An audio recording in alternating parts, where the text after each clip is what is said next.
This video is sponsored by Wicked Dicey and their Summer Slaughter event. More about them later on.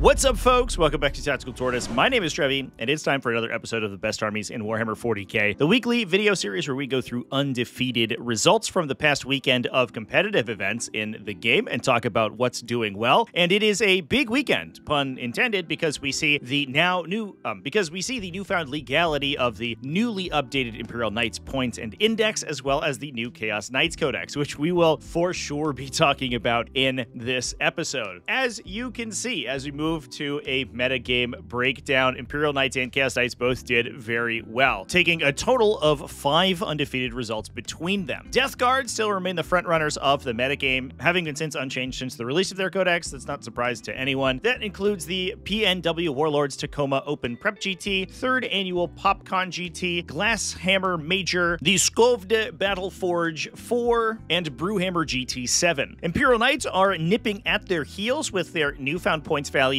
and improved survivability brought from their index. These guys took down the Battle for Middle Wisco GT, Salzburg Major, as well as saw an X0-1 result at the Safeties Off Slap 'em on the Sunburn GT. So that is one draw on the record, not all wins in that case. Chaos Knights also did fairly well, taking down the Sydney Winter GT, as well as the Luxembourg Open. World Eaters took down Battle for the Capital and Prestige Wargaming GT, continuing a streak of doing fairly well despite some pessimism from the World Eaters community. And from there, we have some success from pretty off-the-wall Space Marine chapters. This includes Blood Angels also going undefeated and actually winning the Safeties Off Slap 'em on the Shoulder GT. Black Templars taking down the Githammer Summer WOG, and Dark Angels taking down the Bigfoot GT, as well as a second place finish at the Sinsheimer GT. Thousand Suns also won the Battle for the Capital, while Grey Knights took down the Golden Crew event. Genestealer Cults going undefeated at the Tolaris Grand Tournament, Adeptus Mechanicus at the Sinsheimer GT Canis Belli, Orks with a huge result at the Curtonian Total Carnage, and leagues of Votann and Tyranids both drawing in the finals of the auspicious Northern Showdown,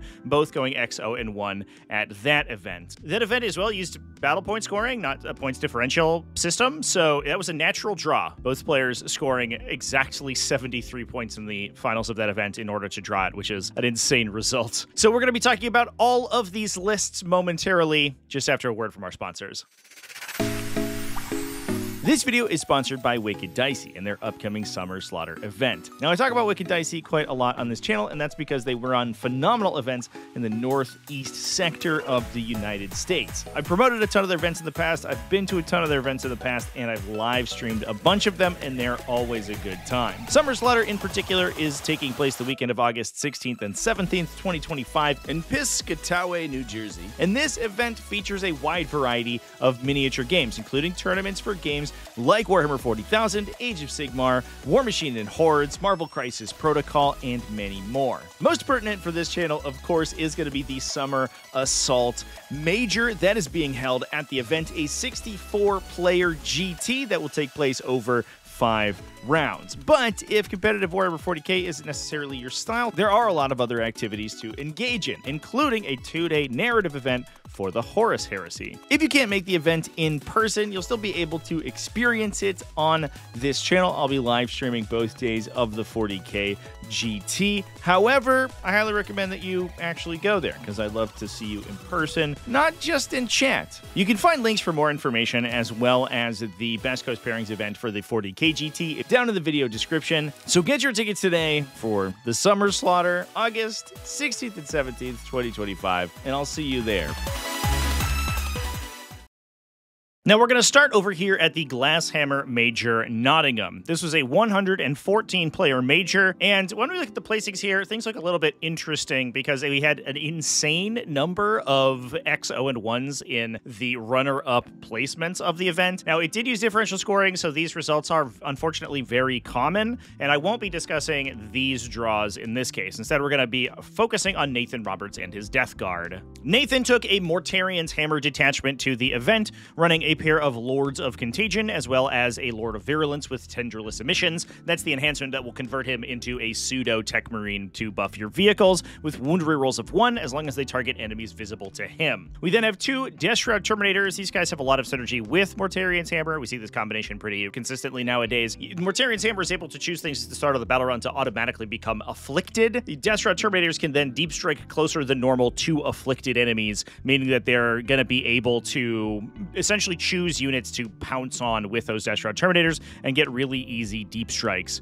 From there, we also have a lot of vehicles to benefit from the vehicle synergies that Mortarian's Hammer also brings. This includes 3 Blight Launcher Heavy Bloat Drones to synergize with that Lord of Virulence, a Hellbrute, 3 Mephitic Blight Haulers, and 3 Plague Burst Crawlers. The Plague Burst Crawlers also get a little bit of a benefit because their Eruption of Spore ability is enhanced by the Affliction that we've chosen to apply to things thanks to the Mortarian's Hammer Detachment ability, and then 2 units of Poxwalkers for utility. We've been seeing this style of list pretty consistently over the last couple of weeks. Not too much shocking to say here. It's largely going to play a lot of hyper-efficient Death Guard datasheets with these Fetid Bloat Drones, as well as deal some indirect damage and mortal wounds with those Plague Burst Crawlers, where they're going to follow that up with these 2 units of Death Shroud Terminators with the attached Lords of Contagion to hammer blow our opponent into oblivion. Now with that, let's move over to the Salzburg Major, a 72-player event being held, obviously, in Salzburg, Austria. The event was won by Luis Steimerling, running the newfangled Imperial Knights. Luis was running a super heavy focused variety of this faction. Now, we've talked at length on the channel about the different varieties of Imperial Knights that will likely come out of their new Index re-release, which has allowed them to get really, really cheap access to things like these Cerastus super heavies. These things went down between 60 and 100 points, depending on the particular variety of Cerastus Knight. So that gives you access to a ton of high efficiency, very focused data sheets that are good at particular things. In this case, the Cerastus Knight Atropos has a focus on shooting and taking down opposing super heavies, which makes it good in a meta where you're expecting to see other super heavies on the battlefield. We're taking Canis Rex here, who's going to be a windmill slam for both Knights and I think some other faction. I don't believe that this faction is going to be the last time we're seeing Canis Rex this week, and for sure I would expect to see him in a lot of Imperium lists moving on into the future with his new dramatically reduced points value, but obviously the focus is on the Cerastus Knight Atropos. We have, we're in a Noble Lance, but have no enhancements, and then have a couple of Armigers to follow up, all of these being Armiger Helvrins. These guys will also get some pretty solid benefits from the Cerastus Knight Atropos ability when they're shooting at heavier targets, which is where the Helvrin kind of sometimes can falter a little bit, because if it's relatively low strength and AP, it would much rather be shooting at medium to heavy infantry. But anytime you can buff them into attacking and punching into heavier targets, they go kind of crazy, and that combos pretty well with Squire's Duty as well.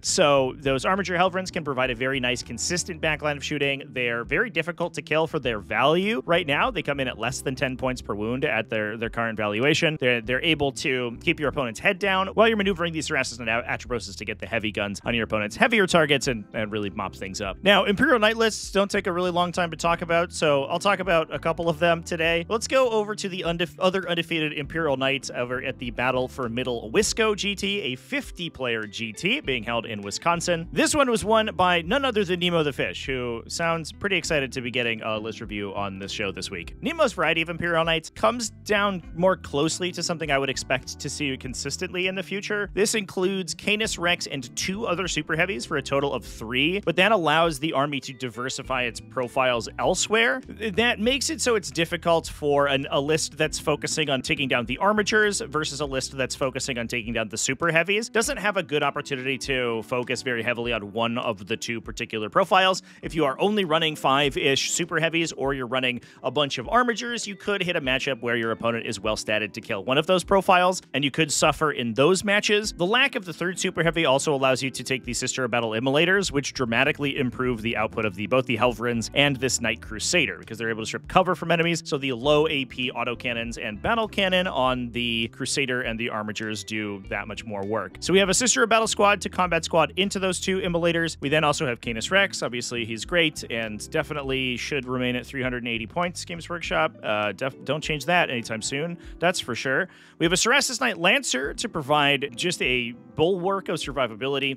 These guys are an enormous boat of wounds and come in at a stock 4+ invulnerable save against all attacks, not only ranged attacks, they're also faster than the standard knights, so they're able to take the middle of the table more quickly. They absorb a lot of your opponent's shooting. Well, you likely take a full round for most armies to take down, and that allows then Canis Rex and your Arbigers to kind of clean up whatever committed into them. Obviously, if they don't get killed, they'll just kill whatever they charge almost immediately. It's very difficult to survive a charge from a Cerastus Knight Lancer unless the Knight player gets supremely unlucky. We then have a Knight Crusader, so shooting heavy with an Avenger Gatling Cannon, a Rapid Fire Battle Cannon, and Mysterious Guardian, so he's going to be able to teleport around the table to get new angles on enemies when he needs to. Now with that, let's move over to Chaos Knights, the dark reflection of our Imperial Knight friends here, and we'll do a similar thing with Chaos. We're going to start at the 60-player Sydney GT Winter. This was won by Robert Reimers, who was running Chaos Knights to a 5-0 record. Robert was playing a Lords of Dread detachment, which the community has kind of set upon as being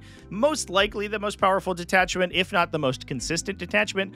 As a side note, I apologize for the absolutely cursed codex images I'm working off right now. This is all I have until I either make new ones or get them from somewhere. Its ability to, first of all, enhance its knights in an insane way. If you are running several knights, it gives incredible enhancements to improve your survivability, which helps shore up the fact that these guys don't have a baked-in Feel No Pain like you would if you were playing Imperial Knights. That Feel No Pain goes quite a long way when you're looking at an army of like 150+ wounds, so having access to something similar is a big deal. But the other thing is the scoring consistency that Lords of Dread can give you is insane. These guys are able to obsec objectives. It's a 1 CP stratagem, but you can also use it for free once per round, as long as your Warlord is alive, thanks to the detachment ability, and allows you to obsec an objective with one of your super heavies, and then lock it in and give it 5 of its own objective control, meaning that if your opponent is not able to beat OC5, it remains under your control, even if you have no models in range of that objective and your opponent does. That, in some matches, can be absolutely backbreaking, because many armies are focusing on an MSU style that don't bring enough bodies to reliably take those objectives with a single unit. They have to contribute 2 units to contesting a single Chaos Knight objective, in which case they'll just lose 2 instead of losing 1 that they would normally. It's an crazy powerful ability, and in some cases, it can totally flip the game on its head. It's also almost entirely unlocked on its timing. It's usable at the start of any phase, so you're able to do things like lock in objectives before your opponent charges onto them, for example, which can be really crazy, or before in the start of your opponent's shooting phase, before they shoot your knights off of their objectives. This detachment is incredibly powerful. Now, we're going to be running a Chaos Cerastus Knight Lancer. This gives him stealth, so he's -1 to be hit, and he has an auto blank on a saving throw. So after your opponent wounds you, you roll the save and fail it, Blessing of the Dark Master kicks in, and you can take 0 damage from that attack. Given the fact that the Cerastus Lancer is already coming in at a 4+ invulnerable save, this guy is very difficult to kill for even anti-tank weapons, and having those anti-tank weapons selectively be turned off by this enhancement, it is incredibly powerful. Again, these knights are squishier than the Imperial Knight counterparts, but a lot of these enhancements will sort of shore up that downside. This also includes a trio of Knight Despoilers armed with a combination of weapons. It looks like we're running 2 Demon Breath thermal cannons, one of them also equipping a Reaper Chainsword, the other one with a Despoiler Gatling Cannon. Our third one is also bringing a Despoiler Gatling Cannon, but then bringing a Reaper Chainsword as well. So a good diversity of profiles on these Knight Despoilers. Obviously, they are very flexible, so you could double up on your weapons if you wanted to focus in particular knights on specific targets. There are some stratagems like Titanic Duel, which can incentivize particular knights to specialize in this detachment, but it definitely doesn't require the same level of specialization as some other detachments with more focused stratagems. One thing I've talked about in a lot of my previous Knights content is that this Gatling Cannon profile, especially if you have access to rerolls like we do with Titanic Duel, is actually really terrifying for other knights, because knights being now toughness 11 rather than 12 are wounded on 5s. These super high volume, relatively like mid-strength weapons with a solid AP that will likely put a knight on its invulnerable save is gonna be pretty valuable in these instances. And so I think we're gonna be seeing a lot more Gatling Cannon profiles in the future. And we've even started to see some success from double Gatling Cannon Knight Despoiler spoilers, and similarly equipped knights because of the volume of fire they're able to put out that's able to chunk wounds off of opposing super heavies. We then also have a Knight Rampager with a Thrown Mechanicum of Skulls, which grants it a once per game advance and charge, able to enhance its threat range. Following that up is a pair of War Dog Executioners for some backline shooting and objective holding when we are not obsecking the objectives ourselves. Now, while I think Lords of Dread is going to be one of the most commonly played detachments, I don't think this is necessarily going to be the most common composition for it, which I'll talk about in a sec. Moving over to the Luxembourg Open, this is a 46-player event that was won by Thomas Beckers, also running Chaos Knights. Now, Thomas was playing a Lords of Dread detachment, but it was had a little bit of a different composition and brought some allies in. This includes a Cerastus Knight Atropos with Mirror of Fates. This grants him a CP tax aura. If you extend the range of your auras, you can actually increase the size of his command point tax, which can be a huge deal, especially if you're looking to do, combat interrupts or defensive stratagems against the Knight's shooting.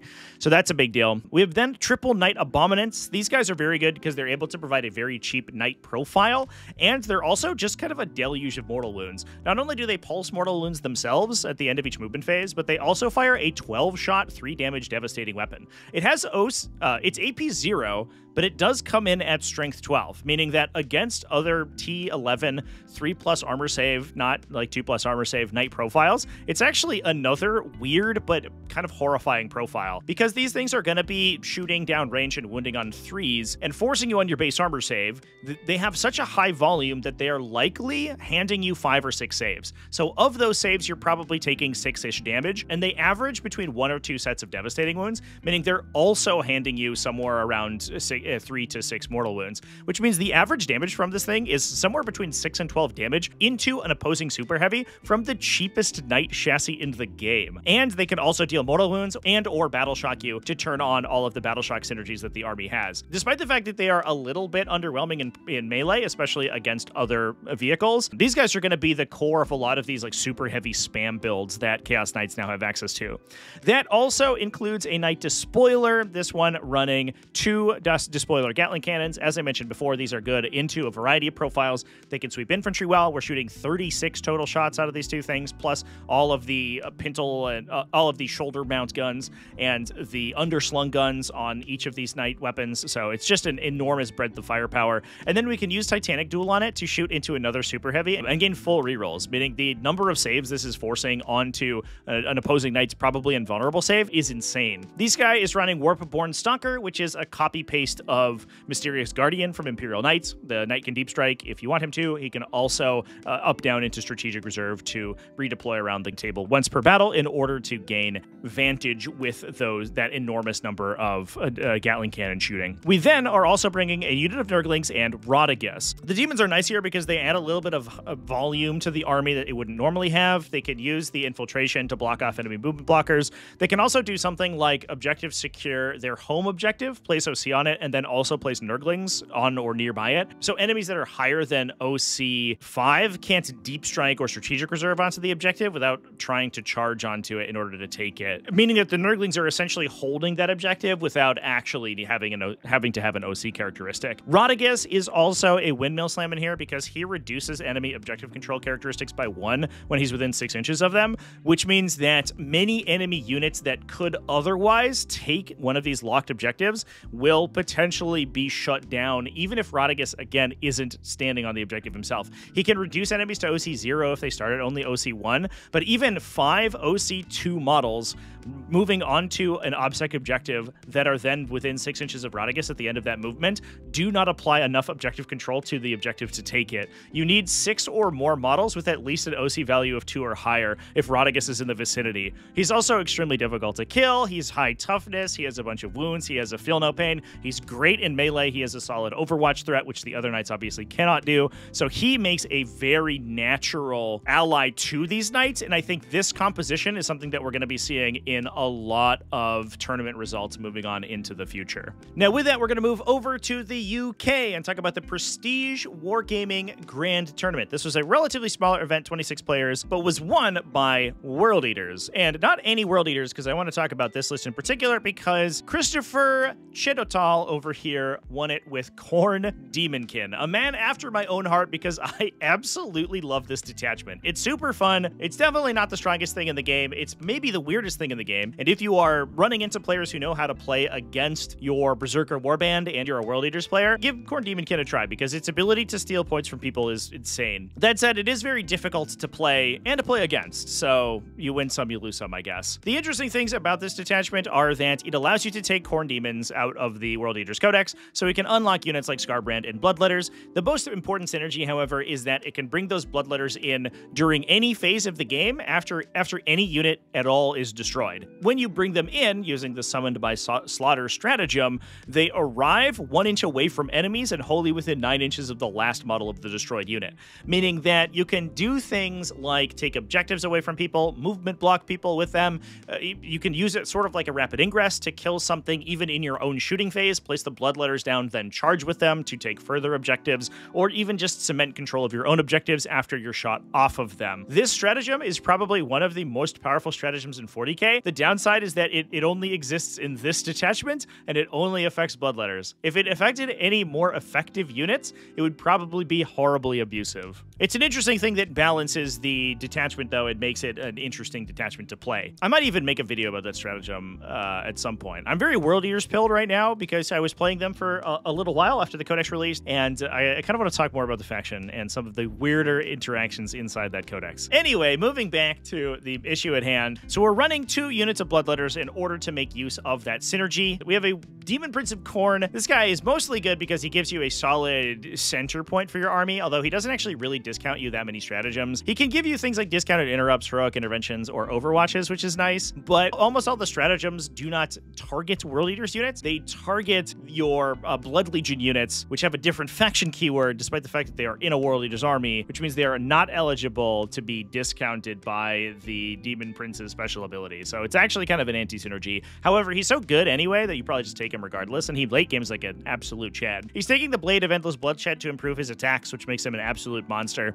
We have Khorne the Betrayer because he's great. Khorne also has a weird interaction with this detachment where he's able to die, summon Bloodletters with Summoned by Slaughter, and then respawn himself and potentially do it again later in the game, which gives you a nice little outlet for getting additional Bloodletter units onto the battlefield. We have a Lord on Juggernaut with Disciple of Khorne. It allows him to attach into a Bloodcrusher unit and provide it Blessings of Khorne, although he then turns into a Blood Legion unit rather than a World Eaters unit, so he loses some synergy there. And then we also have Scarbrand, who is awesome. We love Scarbrand. He's the best monster in this codex, and it's not even close.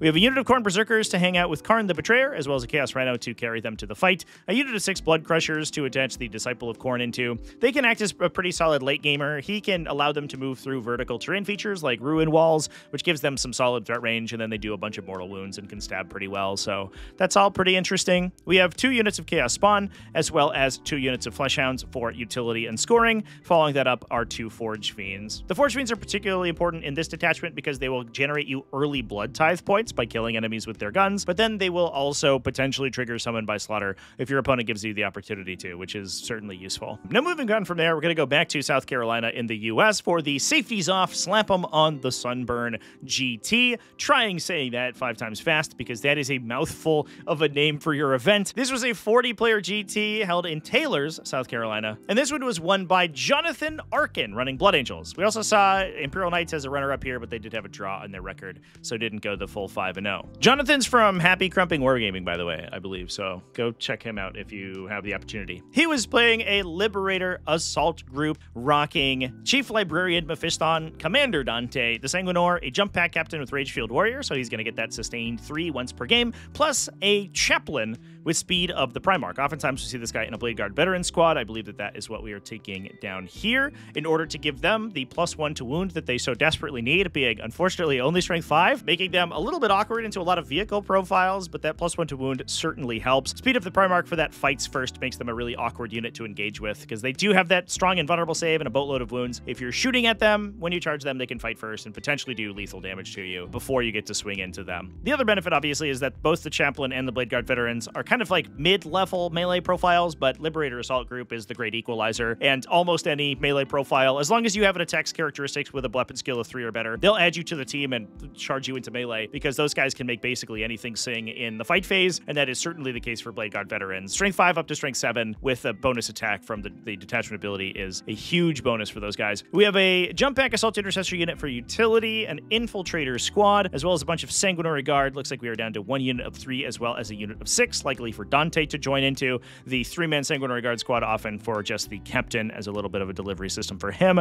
We have a scout squad for utility, a bunch of ball predators in order to clear infantry and act as kind of an instigator. Oftentimes these guys, because they have assaults, most often they will run up and try to clear enemy screens, which allow you better rapid ingresses later on in the game. They can also force your opponent to overextend back into them because they are cheap, but they are a predator profile, so they won't die immediately. They do require a little bit of work to actually remove, and that oftentimes allows you to counterpunch with the scarier melee options in the army. We have 2 gladiator lancers as well as an impulsor to carry the blade guard veterans around. Now we're going to stick with some off-the-wall Space Marine chapters by moving to the Githammer Summer Wog. This was a 33-player GT being played in Cypress, California, and this one was won by Celeste Lorch, who was playing Black Templars. Celeste was rocking a Righteous Crusaders detachment that was jam-packed with Templars' specific abilities. They were taking a Castellan, that is the lieutenant equivalent that is available only to Black Templars, grants lethal hits and a fallback, shoot, and charge innately. And this one rocking Tannhauser's Bones, which is an expensive enhancement, but has the damage characteristic of attacks targeting the model themselves, as well as a 5+ feel no pain as long as you are upholding the honor of the Emperor to the attached unit, which can make these Black Templars bricks, especially if you're putting that on a high model count unit, very annoying to interact with.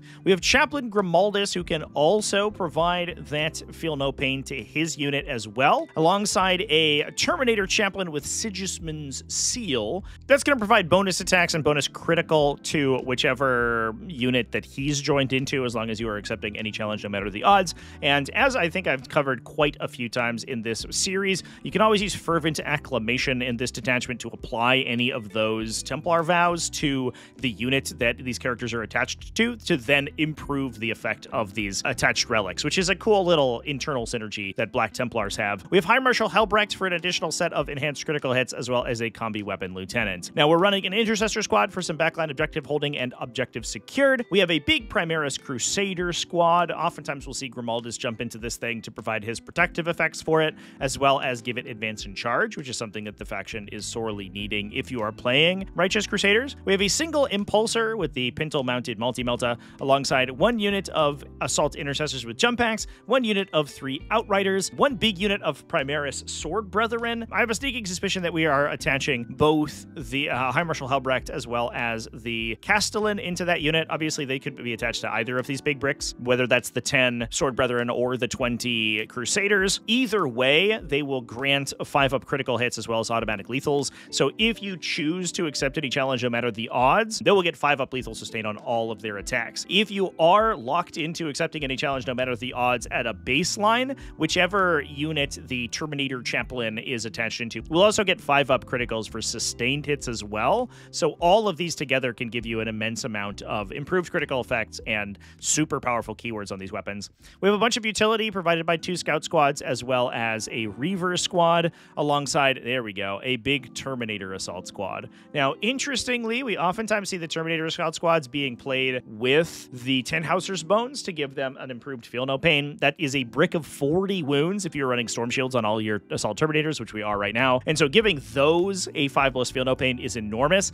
That said, giving them 5+ sustained hits is also a big deal because they are high impact weapons, obviously multi-damage, strength 8, AP2 devastating with these Thunderhammer attacks. Getting sustained hits on those is huge. With the Chaplain attaching into the unit is also gaining +1 to wound on them. So you don't necessarily even want to be getting lethal hits even if you just decide to suffer not the unclean to live in this detachment, because the +1 to wound devastating effects are so valuable as a duplicated attack from sustained hits. That's the more superior keyword for them anyway. So that unit is going to absolutely slap. It is as difficult to kill as it is on a baseline. We don't have any special additional defensive technology for it, but once it gets in, and it's probably going to be rapid ingressing into a position and then getting up to charge, this unit hits like an absolute Mack truck with all of those buffs combined together. Now with that, we're going to move over to Medford, Oregon for the Bigfoot GT. This is a smaller event, 22 players, but I would be remiss if I didn't talk about it because it was won by, and this is a pretty solid record here, mostly 90s and a 100 over here, by Jofon's Bow, who was running Dark Angels. And not any Dark Angels, but a company of Hunters Dark Angels, which has kind of returned into vogue more recently. Company of Hunters grants your Ravenwing units basically unsurpassed maneuverability. The entire army gains the ability to advance and shoot, but Company of Hunters in specific allows you to also advance and charge with your Ravenwing stuff specifically. That allows units like Ravenwing Black Knights that have both a good shooting and a good melee profile to make maximum use of all of those effects all together at one time. So they can advance up close and personal, clear a screen with their shooting, or even, honestly, they have plasma talons. They might just kill a vehicle with their shooting and then charge in with anti-vehicle devastating weapons when it comes to the fight phase as well. So these guys represent an enormous amount of damage. They are relatively fragile. I don't want to say that they're the hardest thing in the world to kill, although they do have a pretty solid boat of wounds. They can regenerate themselves and they have an invuln, so it's not like they die instantaneously, but for their cost, you are putting a lot on the line. However, the Alpha Strike this detachment's able to commit on your opponent is absolutely huge. Now, this includes a trio of Ravenwing command squads. One of them is running Recon Hunter, which allows his unit to scout 9 inches. I think this is going to be a big thing because it allows you to potentially hide these large bike units in forward positions on the battlefield. You can set up kind of out in the open and then use that 9-inch scout to take a forward terrain feature that you wouldn't otherwise be able to deploy into, which can help you survive if you go second. We then have 1, 2, 3, 4 Outrider squads. These guys gain battle line in this detachment, so we're able to spam them, and again, they can advance and charge, so they make excellent disruption pieces to enemy objectives. They're able to put 6 OC of objectives secured, as well as a bunch of pretty relevant melee attacks with their +1 strength and damage on the charge, onto objectives from a very long distance in order to keep them out of your opponent's control. We're running 3 Gladiator Lancers. Again, these guys are going to have assault as well, thanks to the detachment ability. They can also fall back and shoot, which is nice, and gives the army some much-needed long-range anti-tank for when its bikes aren't doing the work for it. We then have an Infiltrator squad to screen the backline, 3 Invader ATVs, as well as there are the Ravenwing Black Knights, the full 18 Ravenwing Black Knights alongside those Ravenwing command squads. So we're going to be building the huge brick of 27 Ravenwing bikers, plus we also have those 12 Outriders in there as well. So the absolute press of Ravenwing bikers in this detachment that's able to kind of just run down your opponent's side of the table is absolutely crazy. Now, moving on from there, let's go to Holt, Michigan for the Battle for the Capital GT. This was a 65-player grand tournament, and this one was won by World Eaters, although they were running a normal Berserker Warband, which we've talked about basically every week, so we're going to skip that one for now, and move over to the second place finisher, Will Horan, who was playing Thousand Suns. Will was running a Warp Meld Pact. We've actually talked about this detachment a little bit previously. There are some interesting interactions with it, which have yet to be FAQ'd, although it does sound like some events are actually making house rules around the Warp Meld Pact in order to make it slightly less abusive for their player base.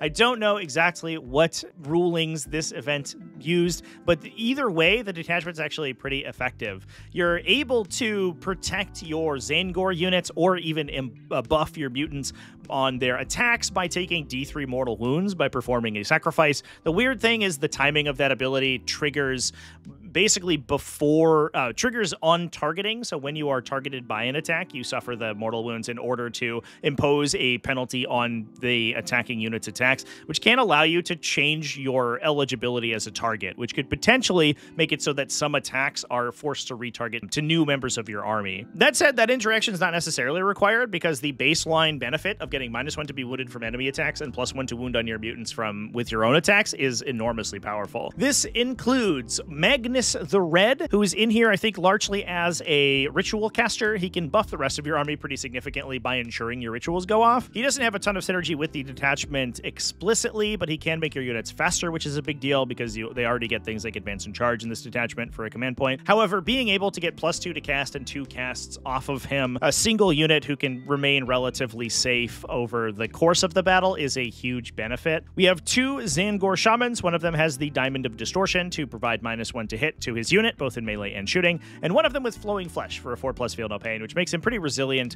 against failed ritual casts. So he's actually another good caster who can absorb like failed empowered rituals pretty effectively. We have a bunch of Zangors, a big unit of 20 to go with that Diamond of Distortion guy, plus 3 units of 10 in order to act as utility. We have 2 Predator Annihilators Psykers. These guys will get bonuses when they target something that's been shot by one of your Psykers. That can be something as minuscule as the Zangor Shaman or a Rubric Marine Aspiring Sorcerer shooting at something to then empower the Annihilator's attacks, or it could mop up after Magnus, for example. If he goes into a vehicle and leaves it alive, the Annihilator has a huge number of bonuses that can be sure to knock it out. We have 2 Chaos Spawn, or 2 units of Chaos Spawn. These guys are relatively cheap in Thousand Suns and difficult to kill. They come in with a baseline invulnerable save as well as a Feel No Pain, so they're actually much more difficult to remove than other varieties of Chaos Spawn, and they regenerate lost wounds in each player's command phase. So if you don't kill them, by the time it comes back to your turn, the unit could have healed up to 6-ish damage. Essentially, if you don't kill a Chaos Spawn, by the end of a turn, it will heal back to full the next turn. We then also have a trio of Mutalith Vortex Beasts. These guys are kind of a windmill slam in this detachment because -1 to wound and or +1 to wound for them is a huge benefit. This also affects the Chaos Spawn, I should mention as well, so they're even harder to kill in this detachment. And because they have a Feel No Pain, they can sometimes blank the incoming damage they would take from making an Infernal Sacrifice to buff themselves. And then following that up, we also have a Zangor Enlightened Fatecaster Greatbow unit, so providing some backline shooting as well there. We have an Exalted Disc Sorcerer to attach into that unit to give them Lone Operative, or an 18-inch Lone Operative Ape, I should say, which allows them to play pretty far back. Shooting 30 inches with an 18-inch Lone Op means that it's difficult for your opponent to get attacks back into them, and even if they get something close, you can reactive move out of the way as well. So that unit's very difficult to deal with for relatively inexpensive points value. Another thing that they do is they actually, because this army tends to be voluminous with Magnus and 3 Mutalith Vortex Beasts, as well as the size of some of the units, things like this big unit of Zangors being 21 models is kind of a large thing, but these guys being Lone Operative allows them to take up board space in your deployment zone, where your opponent would otherwise kill whatever deploys there on the top of the first turn, but because they can't shoot these guys outside 18, they can actually just stand there and be fine, which is a huge benefit to a Thousand Suns army that is otherwise relatively flimsy. Now with that, we're going to move all the way over to Italy for the Golden Crew 2025, a 32-player GT. This one was won by Riccardo Gio, who was running Grey Knights. Riccardo is playing a Teleport Strike Force, which is exciting because it's been a little while since we've gotten to talk about Teleport Strike Force. Most of the time we see Grey Knights right now, it is with Warpbane Task Force, the higher damage output cousin of Teleport Strike Force. But that said, Teleport Strike Force is still good, and a lot of people have forgotten how obnoxious it is to play against. Now, for those who don't remember, Teleport Strike Force gives you enhanced mobility when you're on the battlefield. Your units gain automatic 6-inch advances and can gain essentially fly when they advance. That gives it extreme synergy with units like Nemesis Dread Knights, who advance, shoot, and charge, which allows them to essentially leap across the battlefield when they're on the table. But the detachment also benefits your Teleport Assault, so the ability of Grey Knights to go up into reserve at the end of your opponent's turn to then redeploy back on the battlefield gets a ton of huge benefits from this detachment. That includes things like Prognosticated Arrival for a close deep strike, or Mists of Deimos, which allows your unit to re-enter reserve during your opponent's turn if they move within 9 inches of it. That can allow you to do crazy things like charge deep into your opponent's backline, force them to fall back from your unit. In response to the fallback, trigger Mists of Deimos to return into reserve. Then at the end of that subsequent movement, then at the end of that same movement phase, redeploy with Rapid Ingress back onto the table, move and recharge into whatever you just charged or something else, all the while being entirely unshootable.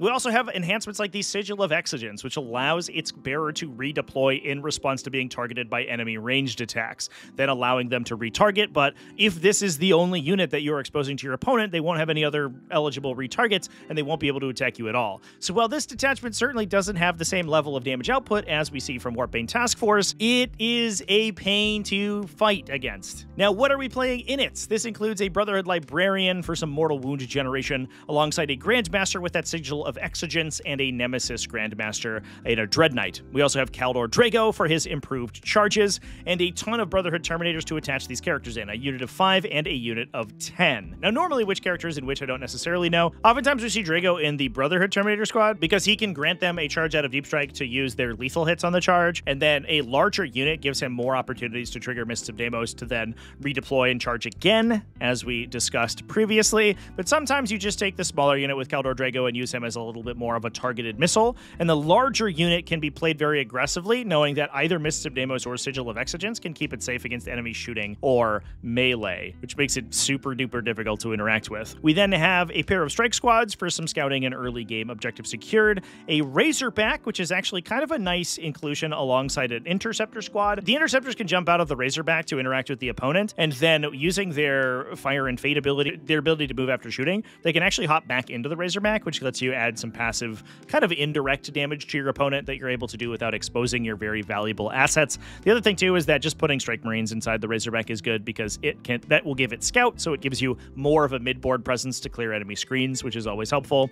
We then have a Nemesis Dread Knight again to access the synergy with the detachment ability that the Nemesis Dread Knight has. Following that up, we have a Calexis Assassin. This is another unit with good deep strike synergy. He's able to also close deep strike with your opponent and potentially battle shock them, so he can compound the objective control focus of the list. Last and certainly not least, we have a Navigator to hold down the back line and especially prevent enemy close deep strikers from getting in on your home objective.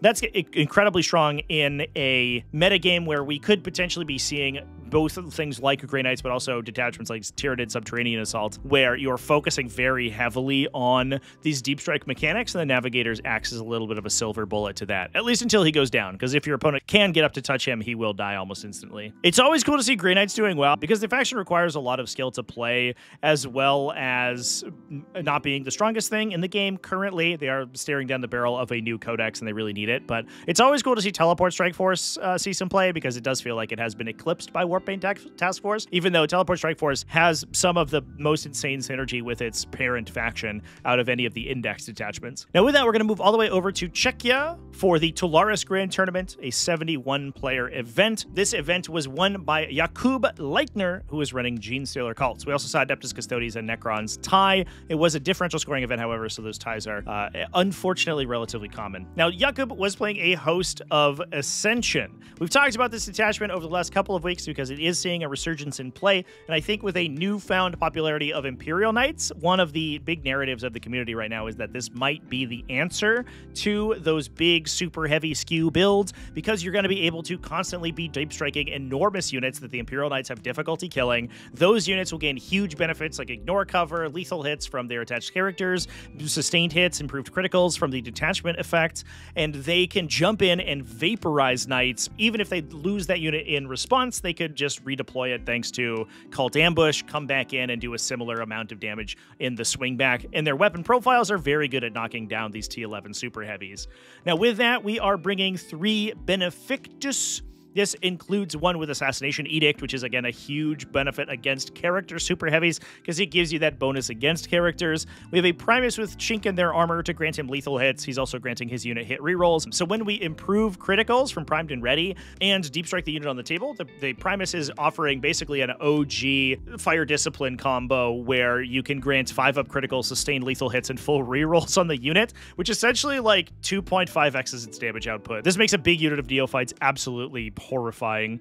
We then have 2 Reductus Saboteurs for some infiltration, and following that up are a bunch of Acolyte hybrids. This includes 1 auto pistol unit to farm CP off of the home objective, alongside 1, 2, 3, 4 units of Hand Flamer Acolyte hybrids to out OC and fight over the middle, and then the Neophyte hybrid Tide comes in. This includes 3 units of 20 Neophyte hybrids, all of those equipped with mining lasers, seismic cannons, Webbers, and grenade launchers. We have another unit of 10 in here as well. Lastly, we have a bunch of Achilles Rich Runners to provide crossfire, so +1 AP to these big bricks. 3 units of Attilan Jackals for some early game scouting, alongside Pure Strain Genestealers for infiltration and to be able to clear enemy screens, and units like Infiltrators that would otherwise block the Genestealer Cultists from coming in and shooting at the and dealing their damage in the shooting phase. Now with that, we're going to move over to Germany for the Sinsheimer GT. This is a 48-player GT and was won by Pascal Haberstro playing Adeptus Mechanicus. Now we also saw Jan Reisenauer, who's a previous T5STU season champion, by the way. He was playing another Company of Hunters Dark Angels lists. That stuff is, I guess, meta now. But we also have Pascal Haberstro running Adeptus Adeptus Mechanicus for the 5-0 and #1 spot. Pascal was playing a Skitarii Hunter cohort, or in its native tongue, a Skitarii Jaeger cohort, which is way cooler. We should just move to a German name for Imperial detachments in the future. I'll start that petition right away. This includes Belisarius Call, a Skitarii Marshal with Battlesphere uplink, so allowing his unit to move after shooting, which allows it to potentially re-embark into a transport like,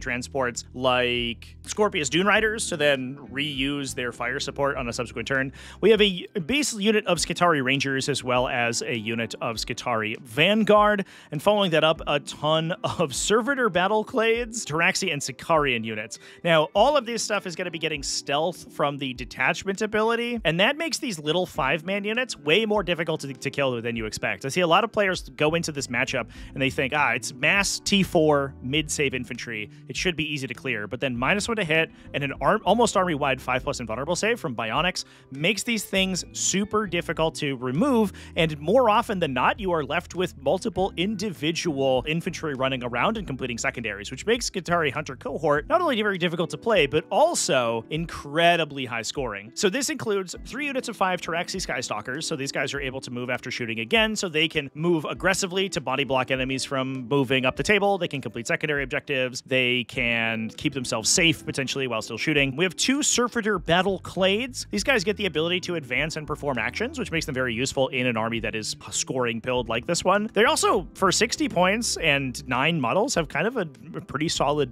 range profile. It's not going to, end the game by any stretch, but the unit can shoot potentially 14 Phosphor Blaster shots and a Multi-Melta and a Heavy Bolter, I think, which, when you consider the points value, is actually kind of wild. We then have a unit of Sicarian Infiltrators, a unit of Cerberus Raiders for some early game scouting alongside those Infiltrators, 3 Scorpius Disintegrators to add some pretty solid backline shooting, those guys equipped with Ferromite cannons for the big anti-tank guns, alongside a unit of Sidonian Dragoons with Taser Lances and a Scorpius Dune Rider, again, to embark that unit that has the Battlesphere uplink, disembark, make use of fire support to reroll wound rolls, then Battlesphere uplink to re-embark into the Dune Rider to then be able to do it again the next turn. Last and certainly not least here, and I said earlier in the video that we'd been seeing this guy again, Canis Rex. The downside of playing Adeptus Mechanicus is that you do have kind of a dearth of solid damage output. The Scorpius Disintegrators are solid at it, but especially in things like Skitarii Hunter cohort, where you're mostly focusing on moving, blocking enemies, and scoring points, you are not focused on taking a lot of the heavy anti-tank shooting that Mechanicum does have access to, and even so, their anti-tank shooting tends to be kind of expensive. Canis Rex solves that problem. He has a 9 damage melee attack and shoots a critical 5+ sustained hit 4 damage gun, so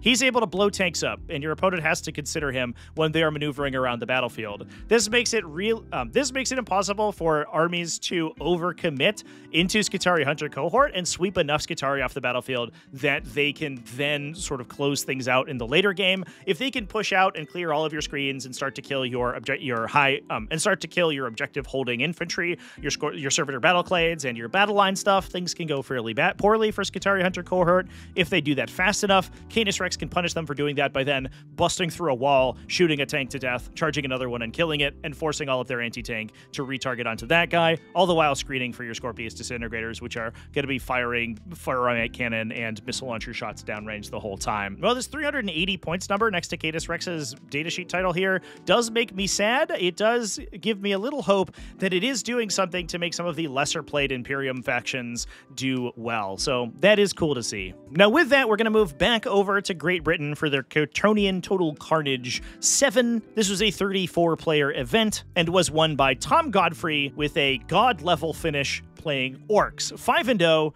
and in 4 out of the 5 games dropping 6 victory points. He did have an 89-point win, dropping 11 in that one game, more than all of his other 4 games combined, but that means this man dropped 17 points over the course of 5 games, which is an insane result. Tom was playing a war horde. This included 2 beast bosses and 3 war bosses. No enhancements, cheap and cheerful. Let's throw a bunch of characters in the battlefield. We love to see it. The beast bosses, I think, especially are going to be useful in a situation where we are expecting to see things like Imperial Knights and other similar scary super heavies on the battlefield. Those guys being able to chunk those big targets for devastating damage on the charge and throw a bunch of relatively high-strength Beast Snagaboys at them as well is going to be huge.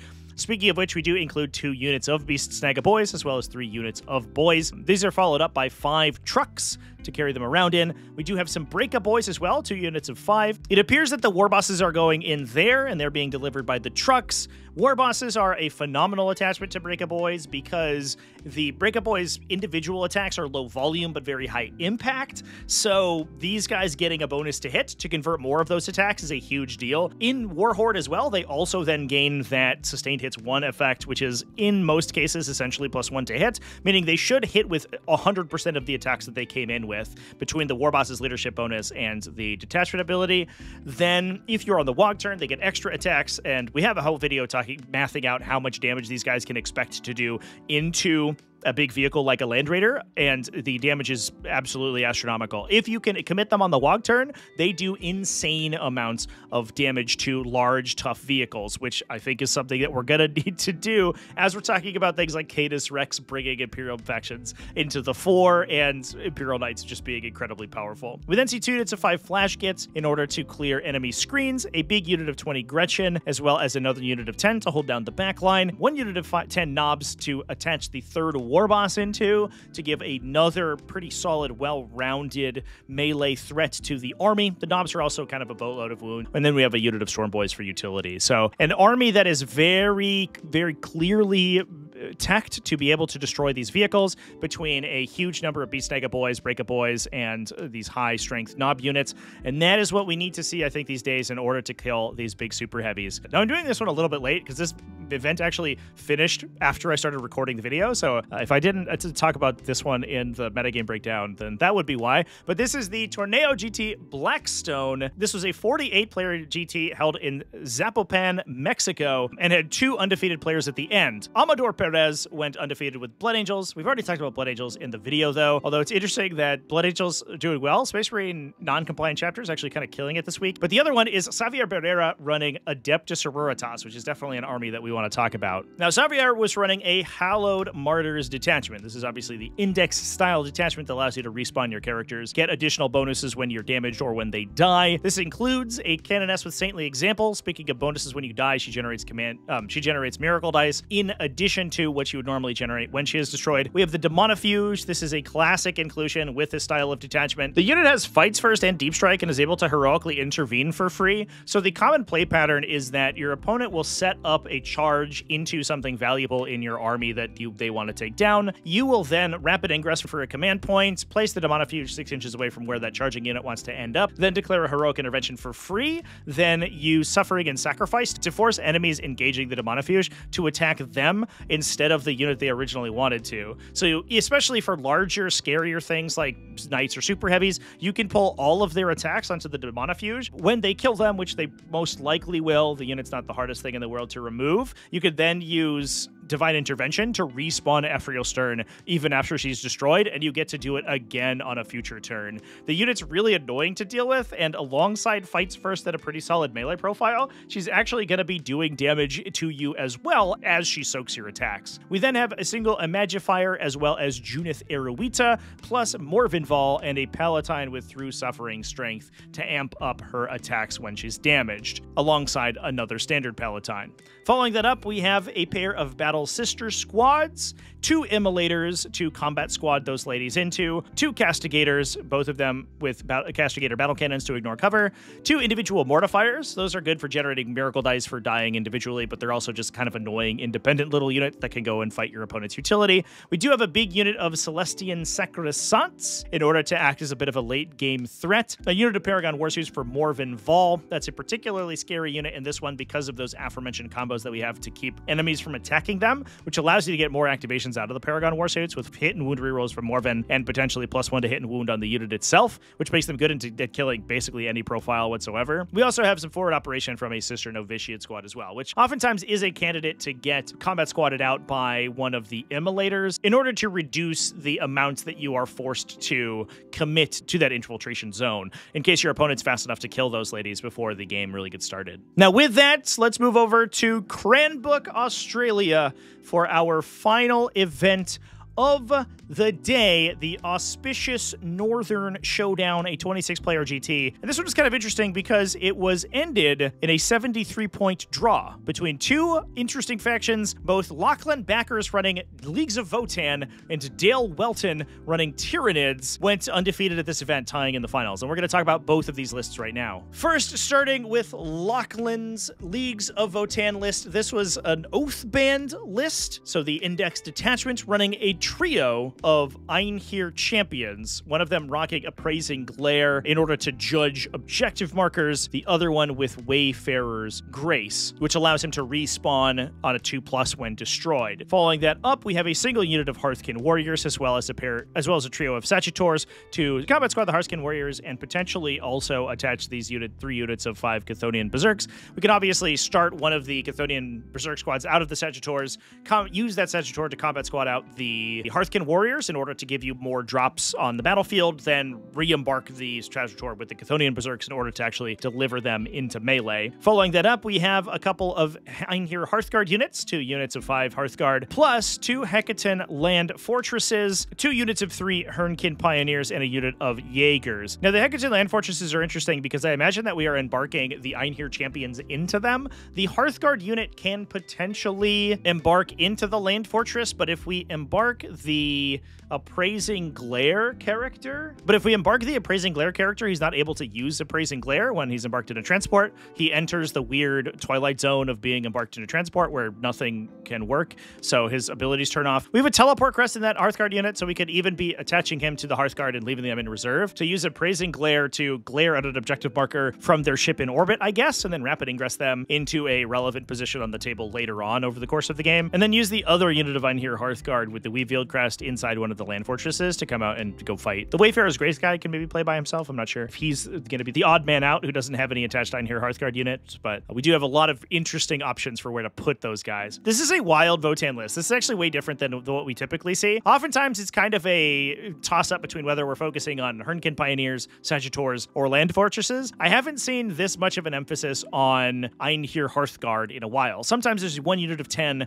but 2 units of 5 as well as 3 individual Einhir champions is kind of cool. So it's very nice to see some more mutability within Leagues of Votann build variety, even despite the fact that the faction's so small. I feel like I say it every time, but it's wild to see lists that are so diverse in a faction with only like 8 data sheets. And that moves us over to Dale Welton for Subterranean Assault Action, the brand new Tyranid detachment where you go underground and then you come up out of the ground and then you charge people and then they don't die because you're playing Tyranids and your melee profiles are kind of mediocre. Dale was playing a Nero Tyrant with Tremor Senses. This allows you to redeploy your units before the game begins. This is a big thing because you can place them into strategic reserve when you redeploy them. Obviously, you can't do it after the roll to go first has occurred, so you won't know if you're going first or second when you declare your redeployments, but you can do things like use it to redeploy your big monsters in an aggressive position where your opponent has to worry about their position on the battlefield and deploy around it, then simply return those monsters into Deep Strike or move them into a safer position with the knowledge that you can basically just redeploy them anywhere else you want to later on over the course of the game, because you're playing Subterranean Assault and all of your units have a little lazy 8 next to their movement characteristic. We then have a Trigon with Trigon Prime, so that's going to give him +1 weapon skill as well as +1 strength on his attacks, and another Trigon with Synaptic Strategy, which allows him to rapid ingress for 0 CP. That's kind of nice because he oftentimes wants to rapid ingress and generate you. That's pretty nice because it gives you an additional way to drop big monsters on the battlefield without already having constructed burrows for them, and then he can construct a burrow himself, and you can use that to then drop further big monsters as you move on. He can be a delivery system for the second Trigon, for example, who can then create more tunnel markers to then push more of your units into the face of the enemy. We have a couple of objective disruption pieces, including a gargoyle unit. The gargoyles are particularly scary in this detachment because for some reason, they can fly through the tunnels. When they fly out, they can then deploy 6 inches away from you, shoot you, and then move 6 inches to essentially wrap your unit and potentially eventually take your objective by putting 20 OC on it without even charging, so you don't get to hit them back. The Hormagaunts are also able to do a similar thing, but usually they're just charging or starting on the battlefield and advancing and charging to begin with. We then have a bunch of shooting to Exocrines as well as a Maleceptor. It's important that this detachment has shooting for the early game because it's vital that it removes enemy screens before it makes a big push. What it wants to do is set up a situation where it can engage the majority of the opponent's army with its own army, then pop Shadow in the Warp on them at the start of their turn and blunt their counterattack and make things really awkward for them. That sets up the Tyranid army to essentially do 2 back-to-back turns of damage, and that's where the power of Subterranean Assault comes in. If you don't have any ranged attacks to do that with, however, your opponent just gets to perfectly screen you out and essentially trade your expensive melee units for their screens, which is a trade down in every situation. However, if you have Exocrines or Tyrannofexes or things like that can hop around the battlefield using tunnel markers and just pick off scout squads and other utility units, that's incredibly important. Plus, just forcing your opponent to deploy around your capacity to put scary guns literally anywhere you want on the battlefield is always important. We have 2 Haruspexes, which is where a lot of the melee damage comes in. They have 1 trillion attacks, and getting reroll ones to hit on those is a huge deal. We have double Lictors for some early gain board presence, a Maleceptor, which can jump in and broadcast its -1 to hit aura on enemies so that their counterattack into you is a little bit awkward, a Psychophage for +1 AP in melee, as well as 5 Raveners, which are just going to be a tunnel marker generator, and a Tyrannofex with a Rupture Cannon to be able to knock down big, heavy targets. Plus a Pyrovore. There's a Pyrovore in there too, so that's kind of cool. He can shoot a flamer, strip cover from people. You'll love to see it. But with that, those are all of the best armies in Warhammer 40k for this week. Thanks so much for watching all the way to the end of the video. Thanks as well to Wicked Dicey for sponsoring this video. Don't forget to go check them out in the link in the video description. And thanks as well to everybody who supports Tactical Tortoise either over on Patreon at patreon.com/tacticaltortoise, YouTube channel members, Twitch subscribers, everyone who helps me keep the lights on over here in Tactical Tortoise HQ. That's Trevi out. I'll see you in the next one. Remember to keep it classy, folks, and have happy wargaming.